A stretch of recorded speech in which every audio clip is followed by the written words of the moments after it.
Je viens vous raconter une histoire qui va parler de poubelles, de déchets, de ce qu'on jette tous les jours. Et en fait, cette histoire, elle commence en France en 1992, quand l'État s'est posé une question en disant « Voilà, les déchets se multiplient, l'impact est fort pour l'environnement, à qui peut-on donner la responsabilité sur le recyclage de ce qu'on peut arriver à, bien sûr, récupérer ?»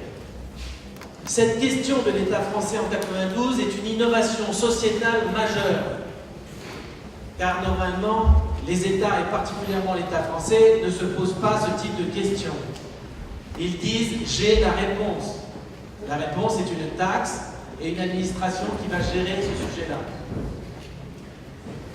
Et là, la question étant posée, ça a ouvert énormément de perspectives, et c'est le premier point de mon discours, c'est de dire, quand on énonce bien les questions, ça permet d'avoir des initiatives, pas toujours formidables, en tout cas des initiatives pour pouvoir construire des réponses et des solutions. En 92, il y avait un pays en Europe qui avait déjà pris des décisions fortes pour l'écologie. Il s'agissait de l'Allemagne, qui avait mis des milliards de Deutschmark à l'époque sur la table pour se dire « nous allons avoir une vraie politique industrielle du recyclage ». Et donc, ceci a bien sûr beaucoup intéressé les organisations non gouvernementales et aussi beaucoup effrayé les industriels de la grande consommation et toute une série d'acteurs. Pourquoi effrayé? Car ce montant d'argent n'était pas lié directement à un montant de résultats qui pouvait permettre de se dire qu'on allait investir et en même temps avoir de l'autre côté un ROI environnemental, social et économique. Donc il y avait de la crainte, je l'ai vu marqué là tout à l'heure, il y avait beaucoup de crainte. Et la crainte a généré une initiative tout à fait intéressante, c'est que les industriels de la grande consommation, sous la responsabilité à l'époque d'Antoine Riboud, qui était le président de Danone, ils ont dit « Oulala, comment on peut éviter ça ?» La meilleure moyen de l'éviter, c'est de dire « Je m'en occupe, c'est moi qui vais m'en occuper, donnez-moi cette responsabilité. » L'État, contrairement aux habitudes, a écouté aussi et a dit « Oui, nous allons faire un projet ensemble. » Ça a été vraiment quelque chose de tout à fait intéressant, car c'était une petite initiative et en même temps un acte très très fort pour créer ce qu'on appelle des externalités positives. L'environnement est souvent toujours lié à l'argent, à un montant d'argent pour pouvoir changer les choses. Moi je pense que l'environnement peut se développer et réussir si il arrive à générer des externalités positives, des effets positifs qui permettent d'avoir bien sûr de l'argent, mais aussi beaucoup d'engagement, d'initiatives et d'actions. Alors, une fois que la décision a été prise, il a fallu faire. La première chose qui a été générée par ce groupe de personnes, donc l'État, les industriels et des filières de matériaux, des gens qui s'occupaient de plastique, d'acier, de papier, etc., était de dire on doit innover en termes de réponse. La réponse d'Antoine Riboud est de dire nous allons globaliser, nous allons tous aller dans une seule entité pour faire le travail ensemble. Donc ils auraient pu en fait se séparer, parce qu'une entreprise c'est fait pour compétiter, pour faire de la compétition, de la concurrence. Là ils se sont rassemblés comme une coopérative. Tous, 50 000 entreprises françaises, du petit producteur de miel de l'Aveyron jusqu'à la grande société internationale, en passant, bien sûr, par toutes les grandes PME de l'agroalimentaire. 50 000 entreprises, et ils ont dit on va se regrouper. Où est-ce qu'on va se regrouper?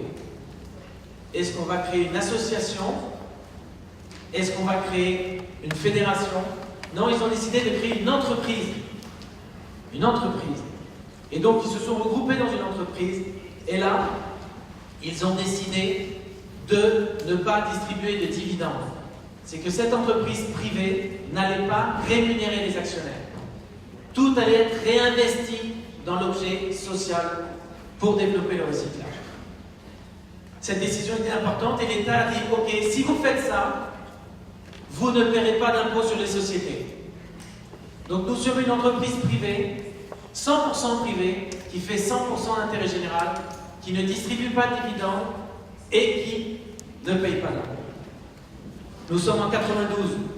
C'est donc une grosse innovation, je ne suis pas sûr qu'aujourd'hui ce soit possible.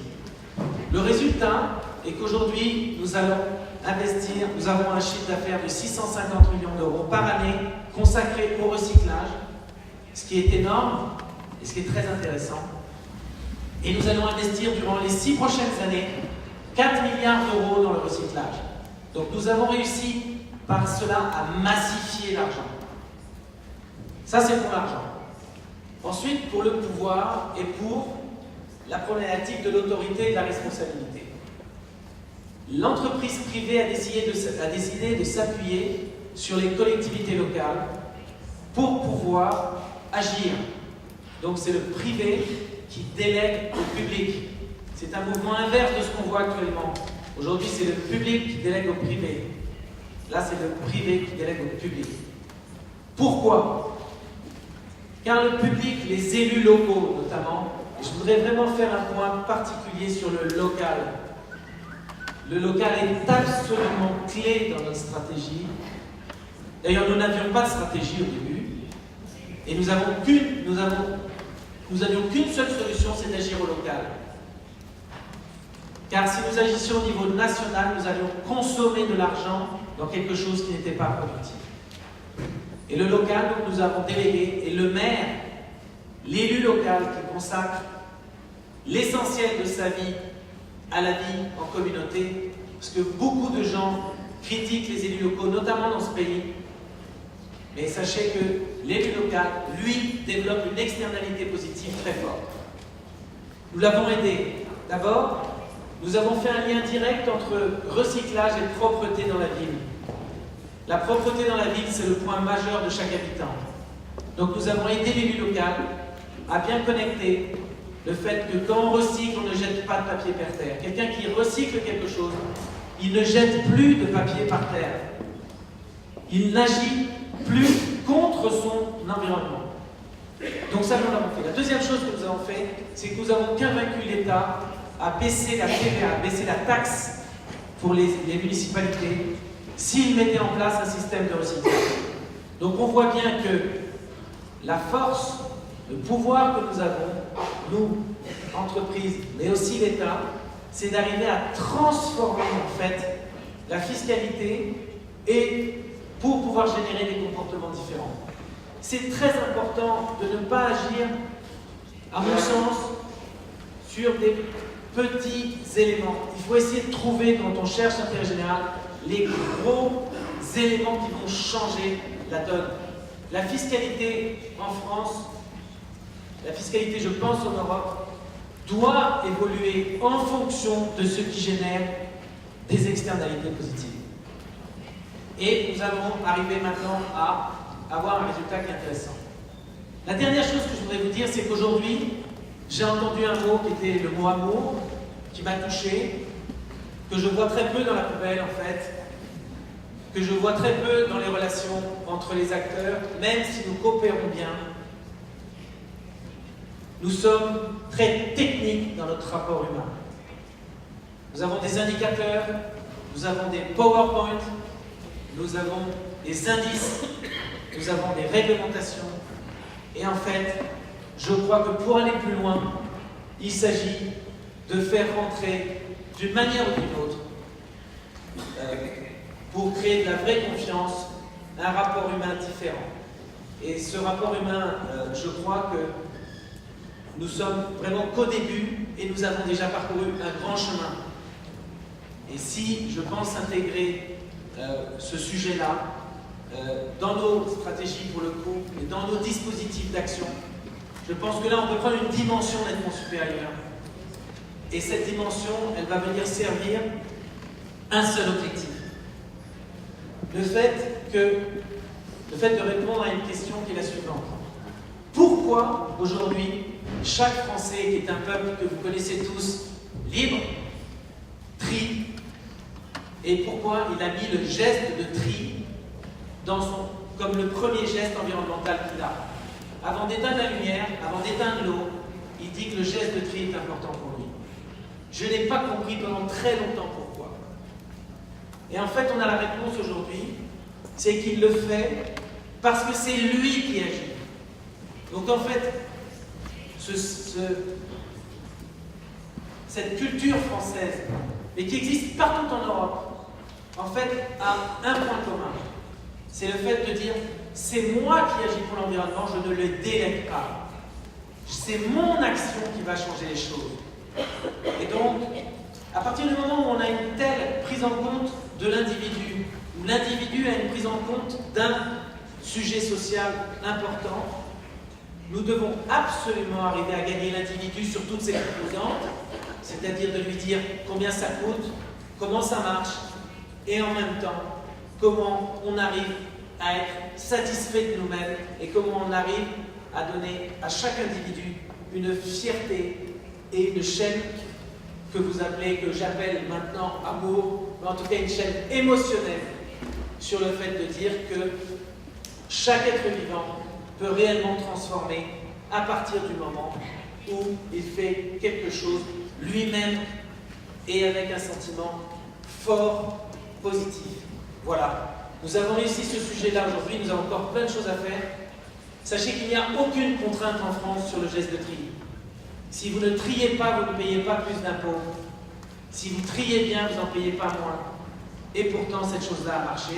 Et donc, c'est une grande surprise pour moi. Je voudrais remercier tous ceux qui ont pu collaborer à ce système-là, car c'est une addition de culture tout à fait phénoménale, entre des gens qui ne se parlent jamais, des producteurs, des grandes marques internationales, des petits producteurs, des coopératives, des élus locaux, des associations environnementales, des associations de consommateurs, des recycleurs. Qui connaît des recycleurs ici?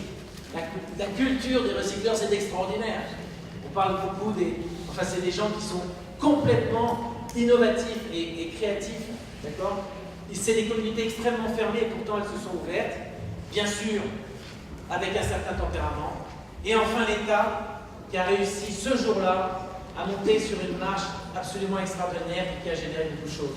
Voilà, donc je voulais vous dire que ce tri sélectif, il existe partout en Europe, il n'existe pas en Afrique. C'est-à-dire qu'aujourd'hui, le système, il marche. Une grande entreprise, aujourd'hui, dans son PNL, elle a à peu près 1% de son chiffre d'affaires qui va sur le tri sélectif. En Afrique, il y a 0%. Dans les pays émergents, il y a 0%. Alors que dans ces endroits-là, si on arrivait à massifier ces capitaux, on arriverait bien sûr à changer la donne d'une manière hyper rapide. Dès que vous avez 30 millions d'habitants, vous avez 300 millions d'euros possibles. Donc ces 300 millions d'euros, s'ils sont massifiés, je peux vous dire qu'il y aura moins de sacs en plastique en Afrique et moins de bouteilles par terre, etc. Parce que dans ces pays-là, les différents habitants marchent sur leur dîner du soir et je trouve ça bien regrettable qu'on n'arrive pas à étendre ce sujet-là un peu partout. Voilà, je vous remercie de votre attention.